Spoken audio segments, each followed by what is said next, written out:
Harry Potter and the Sorcerer's Stone by J.K. Rowling. Chapter 14. Norbert, the Norwegian Ridgeback. Quirrell, however, must have been braver than they'd thought. In the weeks that followed, he did seem to be getting paler and thinner, but it didn't look as though he'd cracked yet.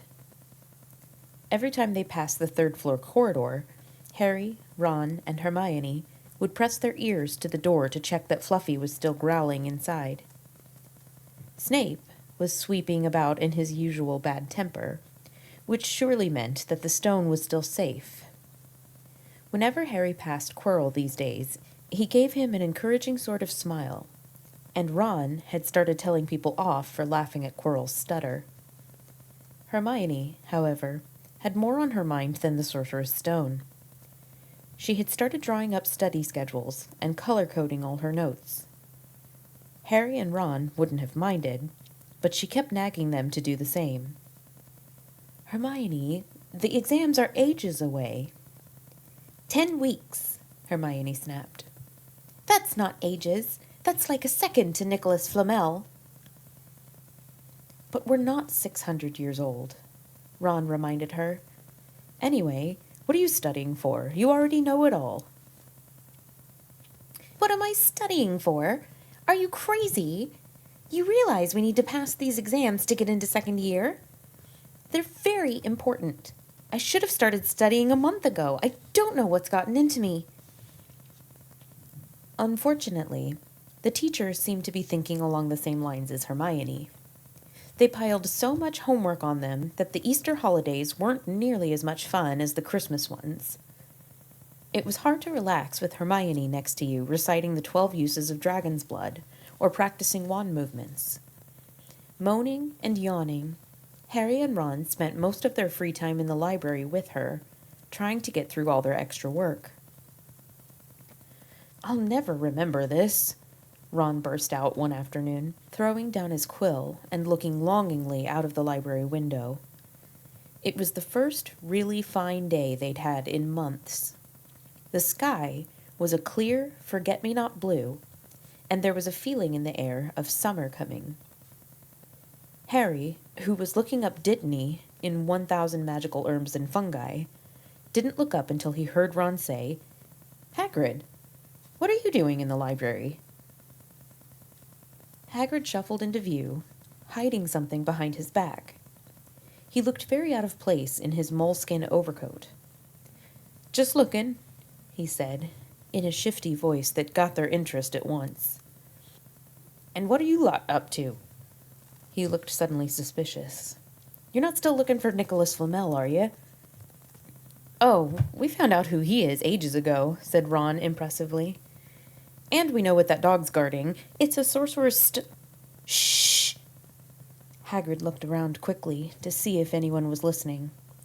"Don't go shouting about it. What's the matter with you?" "There are a few things we wanted to ask you, as a matter of fact," said Harry, "about what's guarding the stone apart from Fluffy." "Shh!" said Hagrid again. "Listen, come and see me later. I'm not promising I'll tell you anything, mind, but don't go rabbiting about it in here. Students aren't supposed to know. They'll think I've told you." "See you later, then," said Harry. Hagrid shuffled off. "What was he hiding behind his back?" said Hermione thoughtfully. "Do you think it had anything to do with the stone?" "I'm going to see what section he was in," said Ron, who'd had enough of working. He came back a minute later with a pile of books in his arms and slammed them down on the table. "Dragons," he whispered. Hagrid was looking up stuff about dragons.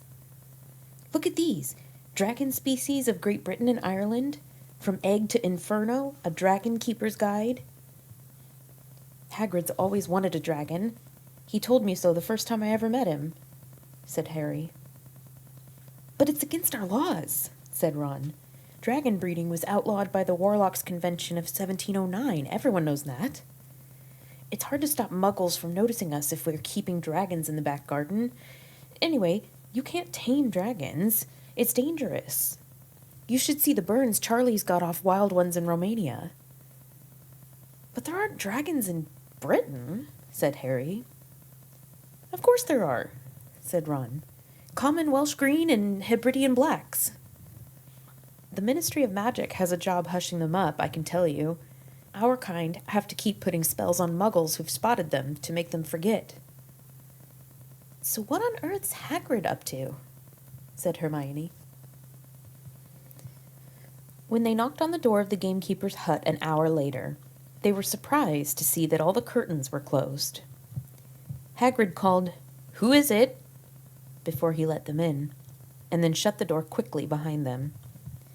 It was stifling hot inside. Even though it was such a warm day, there was a blazing fire in the grate. Hagrid made them tea and offered them stoat sandwiches, which they refused. "So, you wanted to ask me something?" "Yes," said Harry. There was no point beating around the bush. "We were wondering if you could tell us what's guarding the Sorcerer's Stone apart from Fluffy."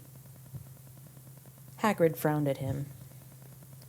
"Of course I can't," he said. "Number 1, I don't know myself. Number 2, you know too much already, so I wouldn't tell you if I could. That stone's here for a good reason.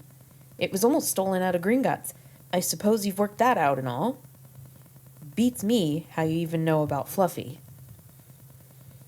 "Oh, come on, Hagrid. You might not want to tell us, but you do know. You know everything that goes on around here," said Hermione in a warm, flattering voice. Hagrid's beard twitched, and they could tell he was smiling. "We only wondered who had done the guarding, really," Hermione went on. "We wondered who Dumbledore had trusted enough to help him, apart from you." Hagrid's chest swelled at these last words. Harry and Ron beamed at Hermione. "Well, I don't suppose it could hurt you to tell you that. Let's see. He borrowed Fluffy from me. Then some of the teachers did enchantments. Professor Sprout, Professor Flitwick, Professor McGonagall. He ticked them off on his fingers. Professor Quirrell. And Dumbledore himself did something, of course. Hang on, I've forgotten someone. Oh yeah, Professor Snape." "Snape?" "Yeah, you're not still on about that, are you? Look, Snape helped protect the stone. He's not about to steal it." Harry knew Ron and Hermione were thinking the same as he was. If Snape had been in on protecting the stone, it must have been easy to find out how the other teachers had guarded it. He probably knew everything, except, it seemed, Quirrell's spell and how to get past Fluffy. "You're the only one who knows how to get past Fluffy, aren't you, Hagrid?" said Harry anxiously. "And you wouldn't tell anyone, would you? Not even one of the teachers?" "Not a soul knows except me and Dumbledore," said Hagrid proudly. "Well, that's something," Harry muttered to the others. "Hagrid, can we have a window open? I'm boiling." "Can't, Harry, sorry," said Hagrid. Harry noticed him glance at the fire. Harry looked at it too. "Hagrid, what's that?" But he already knew what it was. In the very heart of the fire, underneath the kettle, was a huge black egg. "Ah," said Hagrid, fiddling nervously with his beard. "That's, Where did you get it, Hagrid?" said Ron, crouching over the fire to get a closer look at the egg. "It must have cost you a fortune." "I won it," said Hagrid. "Last night. I was down in the village having a few drinks and got into a game of cards with a stranger. Think he was quite glad to get rid of it, to be honest." "But what are you going to do with it when it's hatched?" said Hermione. "Well, I've been doing some reading," said Hagrid, pulling a large book from under his pillow. "Got this out of the library. Dragon Breeding for Pleasure and Profit. It's a bit out of date, of course, but it's all in here. Keep the egg in the fire, 'cause their mothers breathe on 'em, see? And when it hatches, feed it on a bucket of brandy mixed with chicken blood every half hour. And see here how to recognize different eggs. What I got there's a Norwegian Ridgeback. They're rare, them." He looked very pleased with himself, but Hermione didn't. "Hagrid, you live in a wooden house," she said. But Hagrid wasn't listening. He was humming merrily as he stoked the fire. So now they had something else to worry about. What might happen to Hagrid if anyone found out he was hiding an illegal dragon in his hut? "Wonder what it's like to have a peaceful life," Ron sighed, as evening after evening they struggled through all the extra homework they were getting.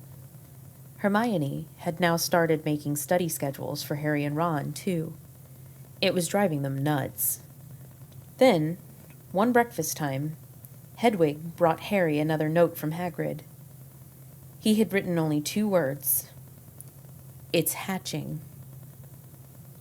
Ron wanted to skip herbology and go straight down to the hut. Hermione wouldn't hear of it. "Hermione, how many times in our lives are we going to see a dragon hatching?" "We've got lessons. We'll get into trouble, and that's nothing to what Hagrid's going to be in when someone finds out what he's doing." "Shut up," Harry whispered.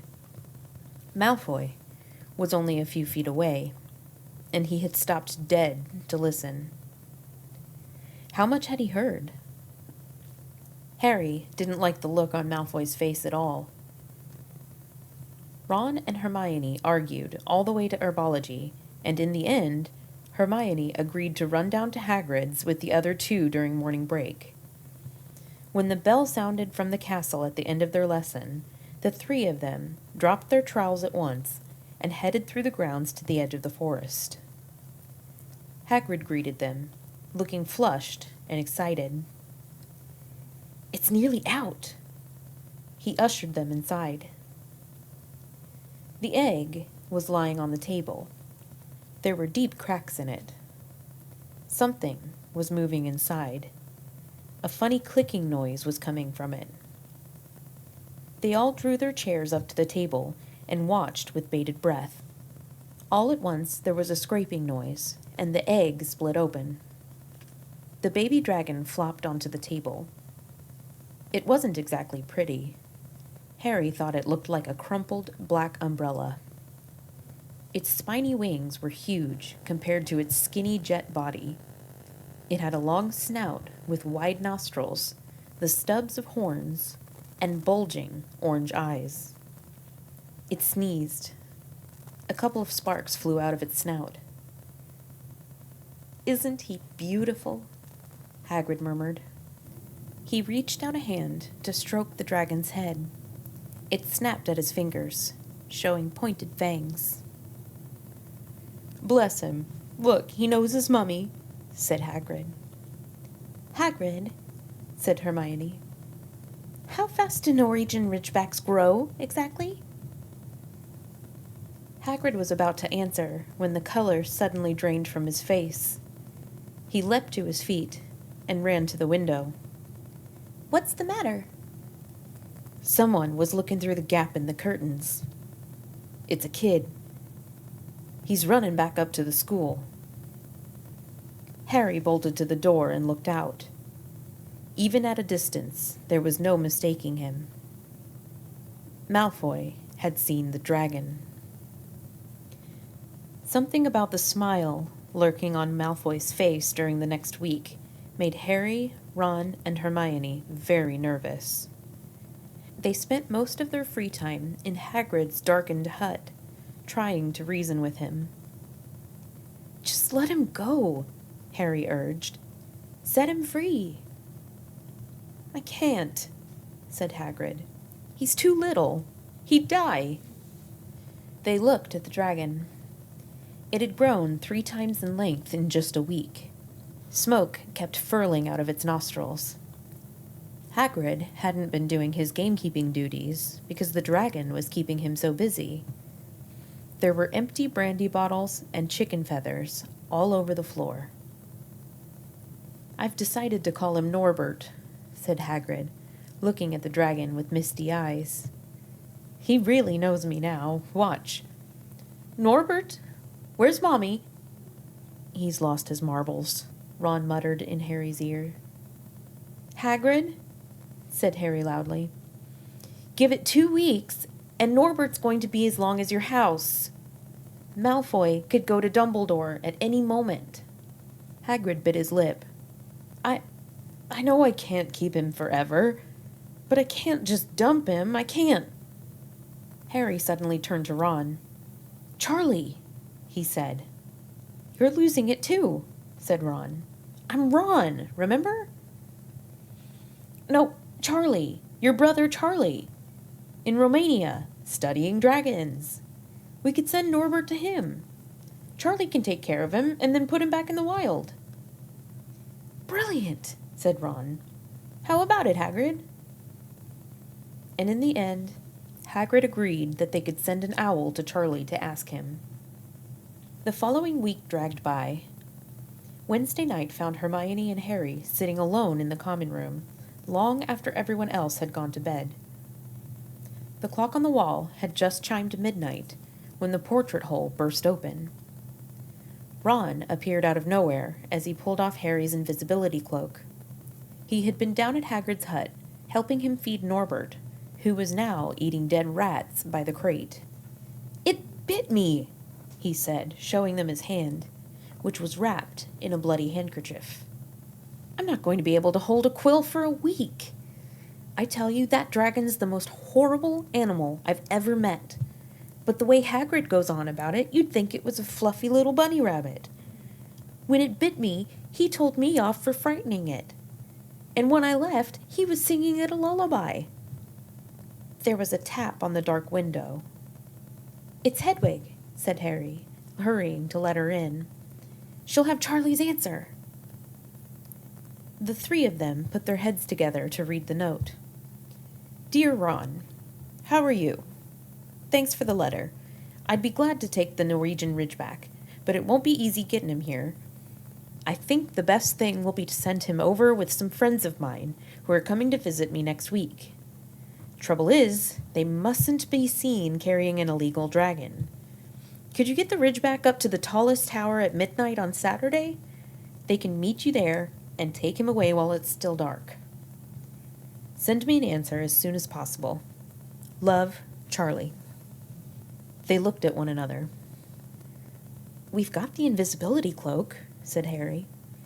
"It shouldn't be too difficult. I think the cloak's big enough to cover 2 of us and Norbert." It was a mark of how bad the last week had been that the other 2 agreed with him. Anything to get rid of Norbert and Malfoy. There was a hitch. By the next morning, Ron's bitten hand had swollen to twice its usual size. He didn't know whether it was safe to go to Madame Pomfrey. Would she recognize a dragon bite? By the afternoon, though, he had no choice. The cut had turned a nasty shade of green. It looked as if Norbert's fangs were poisonous. Harry and Hermione rushed up to the hospital wing at the end of the day to find Ron in a terrible state in bed. "It's not just my hand," he whispered, "although that feels like it's about to fall off. Malfoy told Madame Pomfrey he wanted to borrow one of my books so he could come and have a good laugh at me. He kept threatening to tell her what really bit me. I've told her it was a dog, but I don't think she believes me. I shouldn't have hit him at the Quidditch match. That's why he's doing this." Harry and Hermione tried to calm Ron down. "It'll all be over at midnight on Saturday," said Hermione. But this didn't soothe Ron at all. On the contrary, he sat bolt upright and broke into a sweat. "Midnight on Saturday," he said in a hoarse voice. Oh no, I've just remembered. Charlie's letter was in that book Malfoy took. He's going to know we're getting rid of Norbert." Harry and Hermione didn't get a chance to answer. Madame Pomfrey came over at that moment and made them leave, saying Ron needed sleep. "It's too late to change the plan now," Harry told Hermione. We haven't got time to send Charlie another owl, and this could be our only chance to get rid of Norbert. We'll have to risk it. And we have got the invisibility cloak. Malfoy doesn't know about that. They found Fang the boarhound sitting outside with a bandaged tail when they went to tell Hagrid, who opened a window to talk to them. "I won't let you in," he puffed. "Norbert's at a tricky stage. Nothing I can't handle." When they told him about Charlie's letter, his eyes filled with tears, although that might have been because Norbert had just bitten him on the leg. "It's all right. He only got my boot. Just playing. He's only a baby, after all." The baby banged its tail on the wall, making the windows rattle.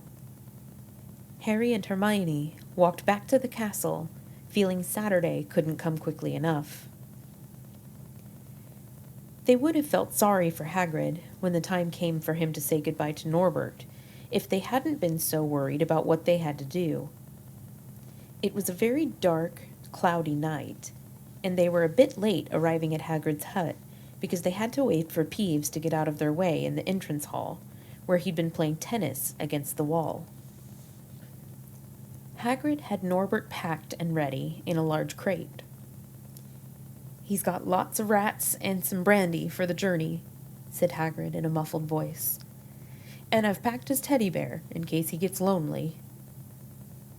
From inside the crate came ripping noises that sounded to Harry as though the teddy was having his head torn off. "Bye-bye, Norbert," Hagrid sobbed, as Harry and Hermione covered the crate with the invisibility cloak and stepped underneath it themselves. "Mommy will never forget you." How they managed to get the crate back up to the castle, they never knew.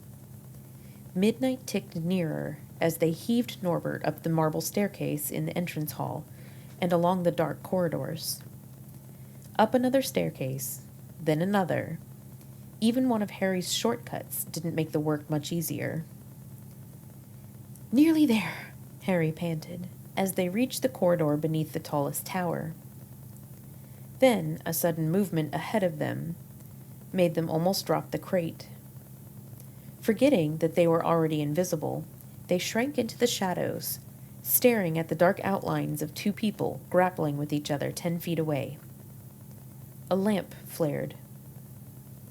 Professor McGonagall, in a tartan bathrobe and a hairnet, had Malfoy by the ear. "Detention!" she shouted. "And 20 points from Slytherin. Wandering around in the middle of the night, how dare you?" "You don't understand, Professor. Harry Potter's coming. He's got a dragon." "What utter rubbish! How dare you tell such lies? Come on, I shall see Professor Snape about you, Malfoy."